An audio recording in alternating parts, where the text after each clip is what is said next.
बहुत से लोग अब आजकल भारतीय जनता पार्टी की तरफ आ रहे हैं, उसमें कांग्रेस के भी बहुत लोग हैं। ऐसा नहीं कि कांग्रेस में सब खराब होते हैं, क्योंकि एक युग चला था, कांग्रेस से सब लोग जुड़े थे। भारतीय जनता पार्टी पूर्व में जनसंघ को धीरे धीरे आगे बढ़ा, अब आकर के देश में सबसे बड़ी पार्टी के रूप में और भारतीय जनता पार्टी आज है। ये सरकार हमने 2014 में बनाई थी हरियाणा में। पूर्व में संगठन मंत्री के नाते या अन्य जिम्मेदारियों के नाते में पूरे हरियाणा में भी और देश के अन्य प्रांतों में भी लगातार मेरा जाना रहा। सामाजिक कार्य और राजनीतिक क्षेत्र का सब मिला करके 2013 तक एक 34 साल का अनुभव लेकर के मैं निकला था। ये एक अलग कहानी है कि मुझे कहा गया कि आपको विधानसभा का चुनाव लड़ना है। करनाल विधानसभा के बारे में मुझे कहा ये अच्छी सीट रहेगी। मैंने कहा हरियाणा में कोई भी सीट रहेगी, अगर करनाल नहीं होती, नीलो खड़ी भी होती, तो मुझे विश्वास है कि आप लोग जरूर उस काम को, अपनी भूमिका को निभा करें। अब चूंकि कहीं एक जगह से लड़ना है तो वो बारी करनाल की आई। 9.5 साल मुख्यमंत्री का दायित्व हरियाणा की जनता की सेवा करने का मुझे मिला, बिना किसी भेदभाव के। ये सब किया है, सब अपने कार्यक्रम ने बताया है, अपने अनुभव में क्या होगा। लेकिन जैसा कहा जाता है कि परिवर्तन जीवन का नियम है, तो इस परिवर्तन में अब हमने अपने एक भाई, एक सामान्य कार्यकर्ता जो जमीन से उठा हुआ भाई नायक सिंह सैनी, उनके बारे में बहुत बताया जा चुका है, उनको मुख्यमंत्री बनाया है। अब एक परिवर्तन हुआ है। आज मैं बैठे बैठे सोच रहा था कि मैं जब बोलूंगा तो क्या बोलूंगा, गाड़ी किस तरह बढ़ेगी। क्या जो आप मेरा स्वागत कर रहे हैं, अभिनंदन कर रहे हैं, उधर गाड़ी बढ़ेगी, या 9.5 साल के बाद मैं यहाँ से विदा होकर के, मुख्यमंत्री से विदा होकर जा रहा हूँ, तो विदाई पार्टी के रूप में बनेगी। क्यों, क्या जवाब है?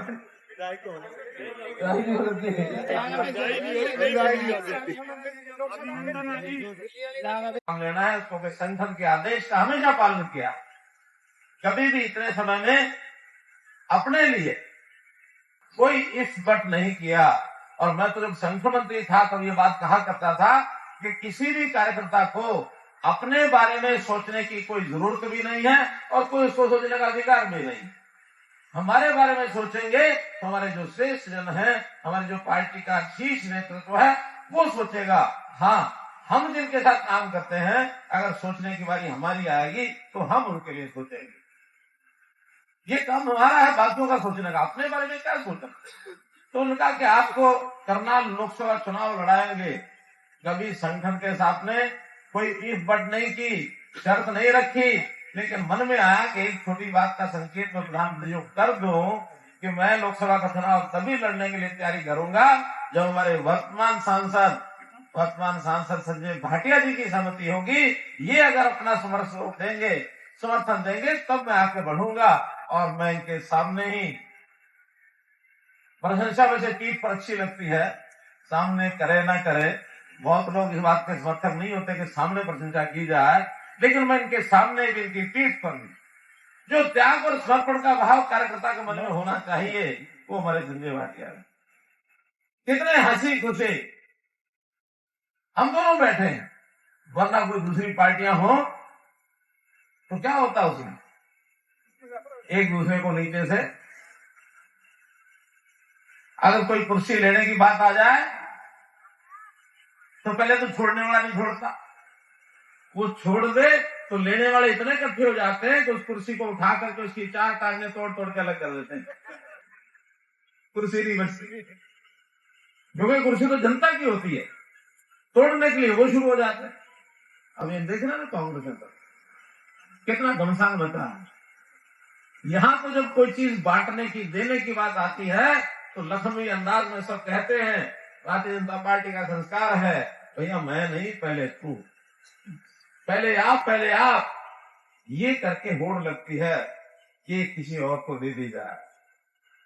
वहां पर जब लेने की बात आती है तो लूटना घुसना चलता है, लेकिन अगर कोई जिम्मेवारी निभाने की बात आ जाए, कोई वजन उठाने की बात आ जाए, जनता को फेस करने की बात आ जाए, तो सब भागते हैं, फिर वही फार्मूला लगाते हैं, नहीं भैया चुनाव मैं नहीं, पहले तू लड़ ले। हो क्यों? क्योंकि सबको डर लगता है। बहुत से लोग अब आजकल भारतीय जनता पार्टी की तरफ आ रहे हैं, उसमें कांग्रेस के भी बहुत लोग हैं। ऐसा नहीं कि कांग्रेस में सब खराब होते हैं, क्योंकि एक युग चला था कांग्रेस से सब लोग जुड़े थे।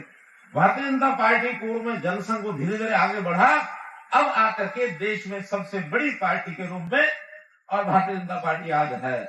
करोड़ रुपए सिर्फ 5 साल में माननीय मनोहर लाल जी ने एक नीलाखड़ी विधानसभा में देने का काम किया। साथियों, कभी भी अगर हम जब से हरियाणा बना है, अगर हम उसका सबका विधायकों का सबका जोड़ लेंगे तो इसका 50% भी नहीं होने का। सिर्फ 1100 करोड़ रुपए की सौगात नीलाखड़ी विधानसभा में दी है। हर गांव में बड़े बड़े अपने कम्युनिटी सेंटर, हमारे मंडियों में किसान भाइयों के लिए रेस्ट हाउस, हमारे बच्चों के खेलने के लिए बड़े बड़े स्टेडियम, ये माननीय टूट जाते थे बच्चों की इंटरव्यू देते और कोई बच्चे को जब इंटरव्यू देकर आता था पता लगता था कि ये तो कोई और लग गया और बाद में पछतावा लेकर डर जाते थे, फिर इंटरव्यू देने लगते थे। लेकिन 1,30,000 के आसपास पूरे प्रदेश के बच्चों को नौकरी देने का काम माननीय मनोहर लाल जी ने किया और हमारे हल्के से हर गांव में कम से कम 25-25, 30-30 बच्चों को नौकरी देने का काम सरकार ने किया। ऐसे बहुत से काम है। बाकी हमारे माननीय मनोहर लाल जी का, क्योंकि साथियों लोकसभा का चुनाव है और लोकसभा के चुनाव में आप सबका आशीर्वाद, आप सबका प्रेम माननीय मनोहर लाल जी को मिलेगा, ये मुझे पूरा विश्वास है। क्योंकि पिछली बार भी आप सबने संजय भाटी